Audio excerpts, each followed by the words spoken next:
Hello and welcome to the History of Babylon 5. Today's episode, part 5 of Delenn.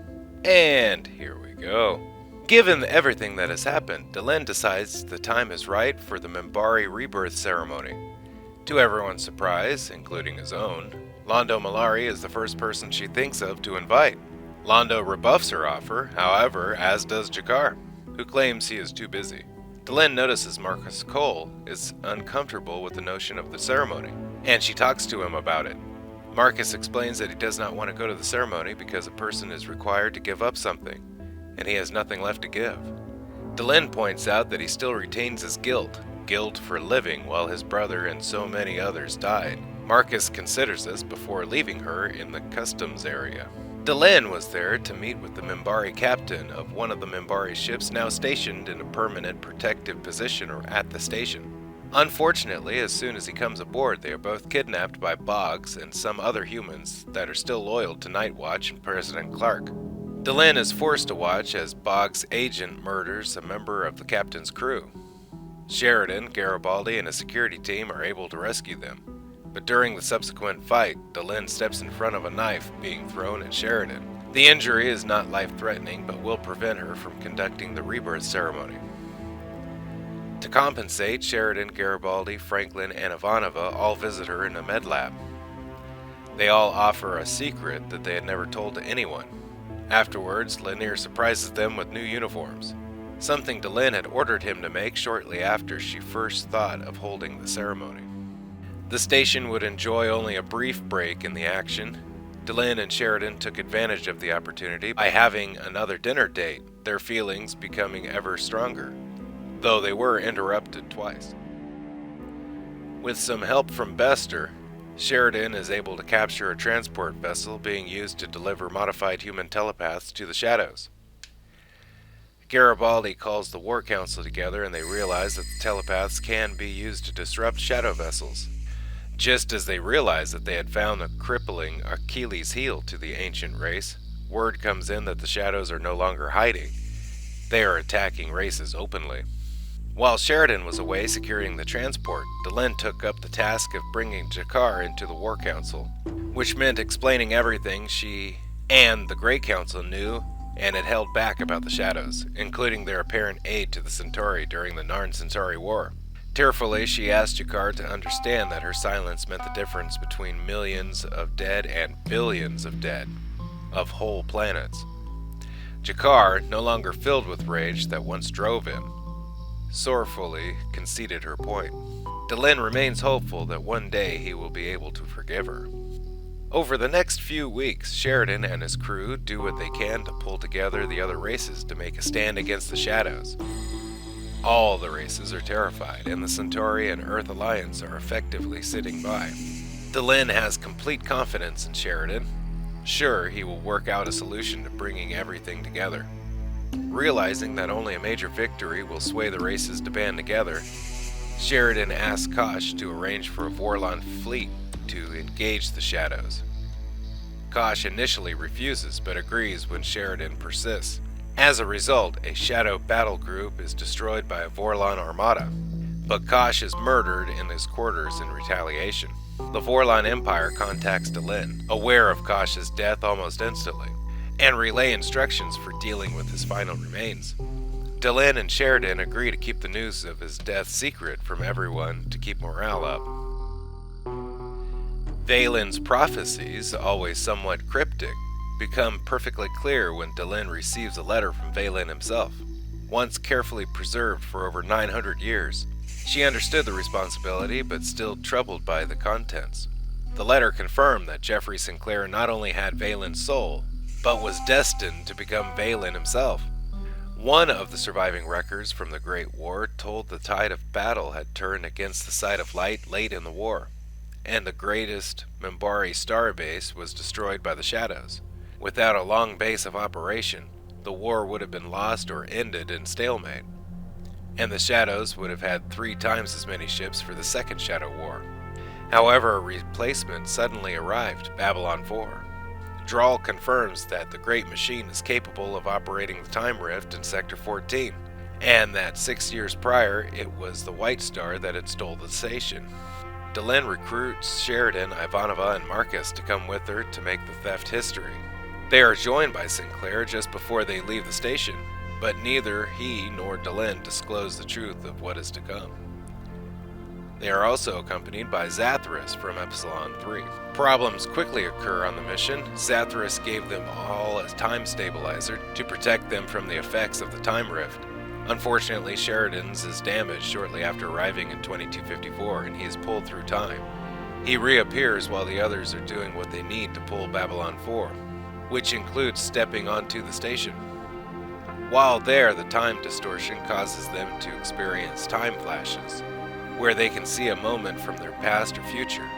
Delenn sees a vision of herself watching Sheridan sleep when someone walks in on them, causing her to drop a snow globe that she had been holding. When Sheridan disappears and reappears again, Delenn gives him her own stabilizer, causing herself to be pulled through time briefly. Though Zathras is able to repair Sheridan's stabilizer and give it to her, ultimately the mission is successful. Sinclair declares his intentions to stay on board and pilot the station into the past. The others reluctantly leave without him. En route back to the station, Delenn explains Sinclair's true destiny and how her own physical transformation mirrors one Sinclair will undergo once in the distant past to become a Minbari. And we'll be right back after this. The One Who Is. Desiring to test the theories regarding the shadows and the telepaths, the War Council decides to engage a single shadow vessel using the White Star, with Lita Alexander as a telepath. Delenn pledges to send a Minbari war cruiser along with 3 Minbari telepaths to wait in hyperspace should the White Star need assistance. None of the other races volunteer to send ships. Jakar offers to have the Jatong go along, but the captain refuses. The White Star successfully engages the shadow vessel. Lita is able to stun the ship telepathically while the White Star takes it out.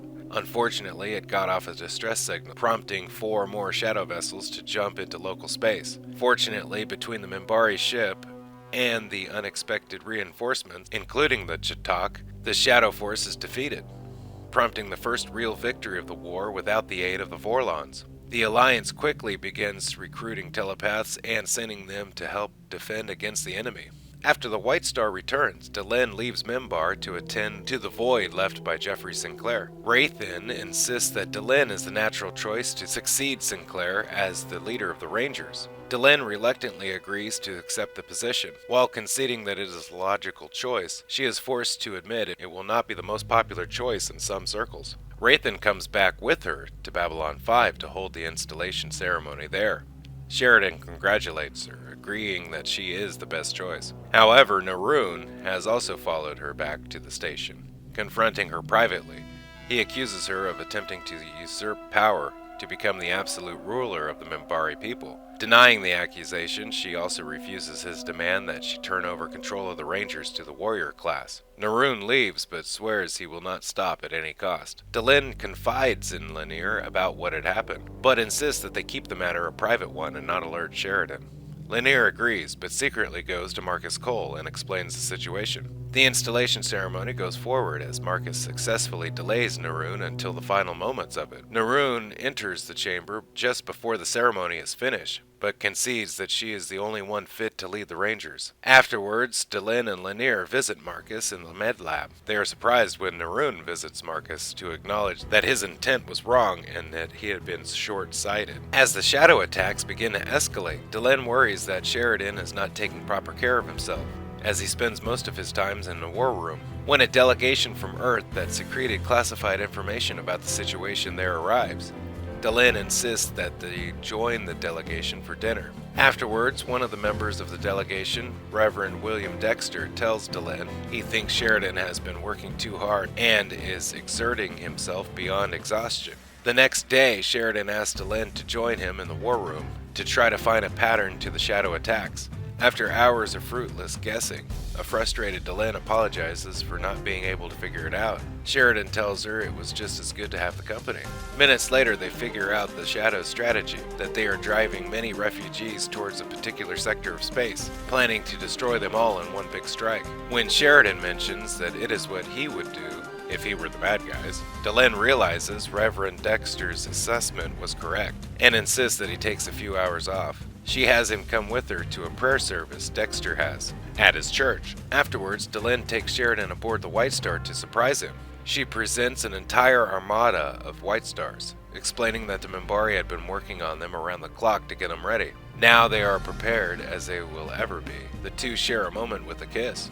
Once back on Babylon 5, Sheridan begins making battle plans while Delenn approaches the remainder of the League of Non-Aligned Worlds. She asks them to commit as many ships as they can to a strike force, though she withholds the details of the mission, angering many of the ambassadors. She stresses that security is necessary and points out that the Alliance has kept every promise it had made so far. A few hours later, the League agrees to her request. While Delenn and Sheridan wait for word from Ivanova and Marcus, they enjoy a few minutes together. Delenn explains about a Minbari custom where a couple share 3 nights together. The male sleeps while the female watches to see his true face. She asks that they share such a night if they return from battle. They then board a Minbari war cruiser so that they can use the holographic display room of the vessel to coordinate the battle. Soon enough, the signal comes in from the White Star. The Army of Light jumps in from their holding positions in hyperspace and engage the Shadows in the Battle of Sector 83. The battle is won and the Shadows are turned back, but at a heavy cost. For every 1 Shadow vessel destroyed, 2 Alliance ships were destroyed. The wounded and dying are taken back to Babylon 5 for treatment. Sheridan confers with Delenn and Ivanova, wondering when the Shadows might strike Babylon 5 itself. He also confides in them about a cryptic dream Kosh sent him 6 months earlier. They spend a few minutes trying to decipher its meaning before Sheridan brushes it off. That night, Delenn watches Sheridan sleep, beholding his true face. She finds a snow globe and picks it up to look at it. As she does, the door opens and a woman enters, announcing that she is Anna Sheridan, John's wife. Delenn drops the snow globe in shock. Delenn quickly excuses herself, shocked and upset over the turn of events. After taking Anna and having Dr. Franklin examine her, confirming she seems to be who she claims, Sheridan confronts Delenn privately. He angrily asks why she withheld the possibility that Anna could still be alive. Delenn admits the truth. She and Kosh withheld the information because they knew Sheridan might try to go after her. Before John walks out, Delenn tells him she loves him, begging him to believe her. Begging him to believe that, even if he never believes anything else she says. A few hours later, a time-delayed message from Sheridan comes to Delenn. In the message, Sheridan explains what he had seen when they were in the time rift with Babylon 4, that he had jumped forward in time for a few minutes, and that they had won the Shadow War but at a high cost. And the future Delenn warned him both that the future could not be changed and that he must not go to Zahadum. Sheridan explains that he has indeed gone to Zahadum with Anna, despite knowing it must be a trap, because he is hoping to end the Shadow War in doing so. He ends the message by telling her that he loves her. Overcome with grief, Delenn breaks down in tears. Hey, thank you for watching the History of Babylon 5. Special thanks to the Babylon Project and all contributors for all information you heard today. Don't forget to like, share, and subscribe if you can. If you have, thank you, and have a nice day. Bye-bye.